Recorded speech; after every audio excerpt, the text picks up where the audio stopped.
السلام علیکم بچوں، آپ سب خیریت سے ہیں؟ بچوں میں بھی خیریت سے ہوں، اور آج ہم اپنے سبق میں جو سبق پڑھنے جا رہے ہیں وہ ہے بیگم رانا لیاقت علی خان۔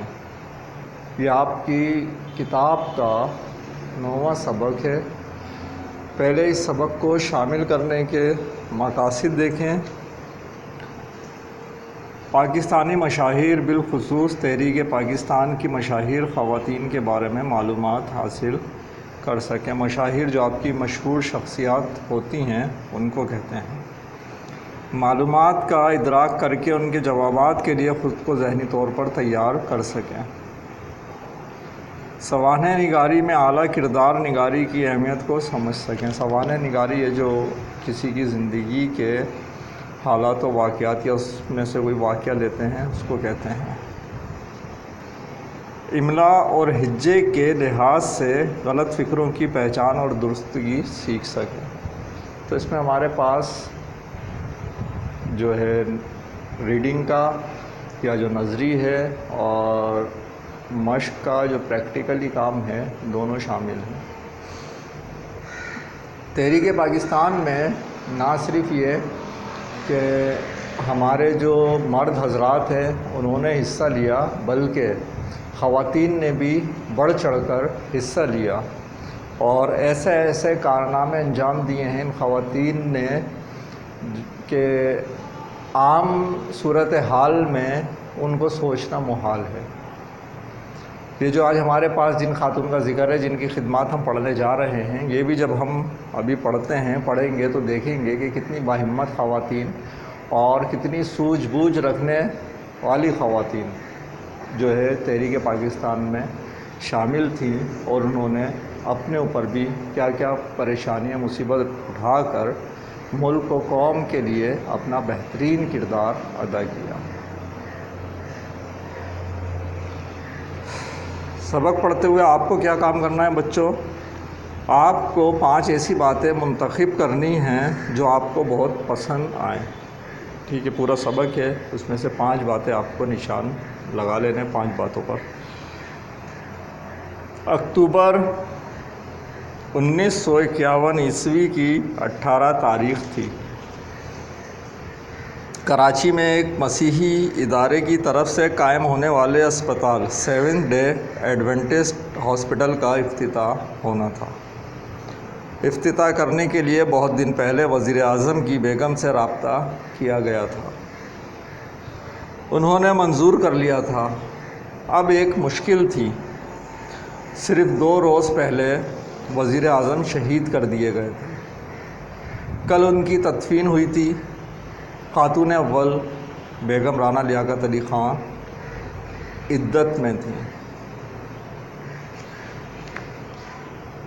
عدت میں ہونا شوہر کے انتقال کے بعد جو ہمارے یہاں خواتین گھر میں بیٹھ جاتی ہیں پردے میں، اس کی خاص وجوہات ہوتی ہیں، تو اس کو ہم بولتے ہیں عدت میں ہونا۔ خاتون عدت میں بیٹھی ہوئی ہیں، اس کے بعد پھر وہ اس سے نکلتی ہیں۔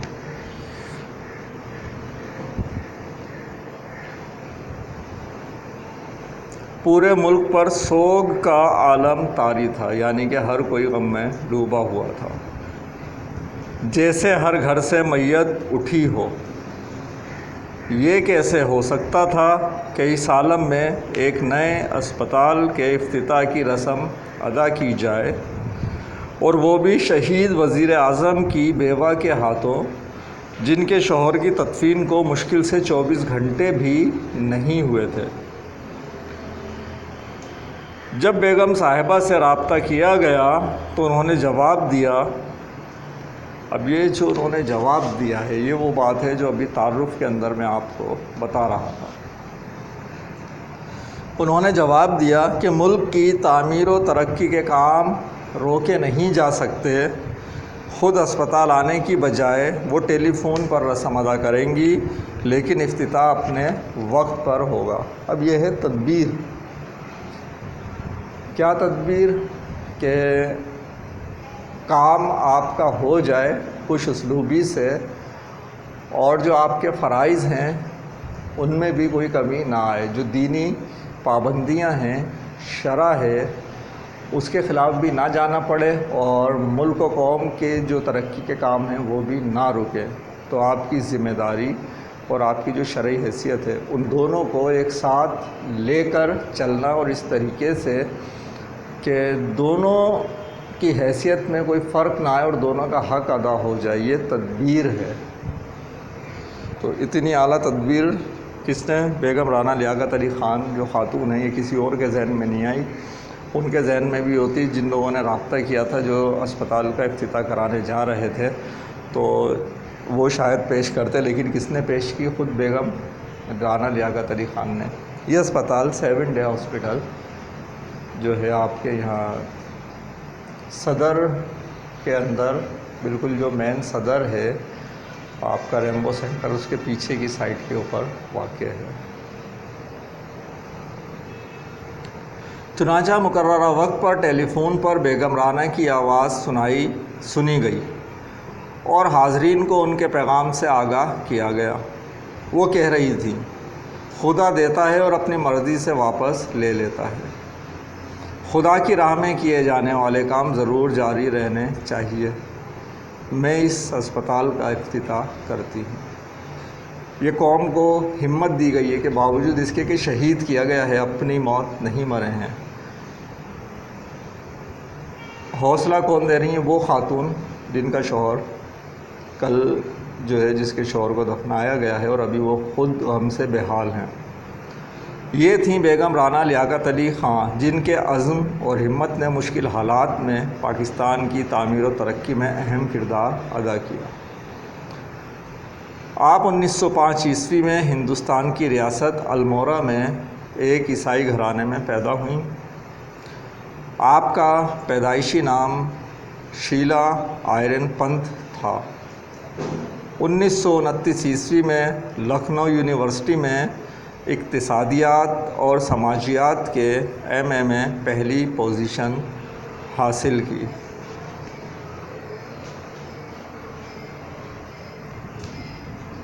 اقتصادیات،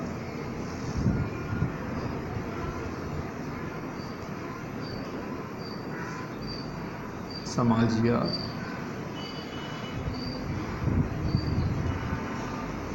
یہ جو آپ کا اقتصادیات ہے، یہ آپ کے پورے ملک کے اندر جو خرید فروخت، ضروریات کی جو معلومات ہے، کنڈیشن ہے، اس کو ڈسکس کرتا ہے. سماجیات آپ کے معاشرہ، سوسائٹی کا بیہیویئر اور ان سے تعلقات، اس کو ظاہر کرتا ہے. تو آپ یہ سمجھ لیجئے کہ اقتصادیات میں آپ مادی چیزوں پر آتے ہیں، اور سماجیات اس میں کسی حد تک شامل ہوتا ہے، لیکن جو ہے جز کے طور پر، ٹھیک ہے. اور سماجیات کے اندر آپ لوگوں کے ریلیشن، تعلقات، اس کے بارے میں پڑھتے ہیں.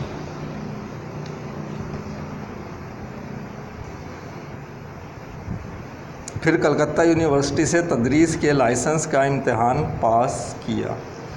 تدریس یہ آپ کے ٹیچنگ کا. 1933 عیسوی میں آپ نے اسلام قبول کر لیا. آپ کا اسلامی نام رانا رکھا گیا. 1933 عیسوی میں آپ نے ابھرتے ہوئے مخلص اور محنتی سیاستدان نواب زادہ لیاقت علی خان سے شادی کر لی. شادی کے بعد رانا اور لیاقت علی خان نے انگلستان میں محمد علی جناح سے ملاقات کی، جو اس وقت ہندوستان کی سیاست سے مایوس ہو کر ملک سے باہر رہنے کا فیصلہ کر چکے تھے.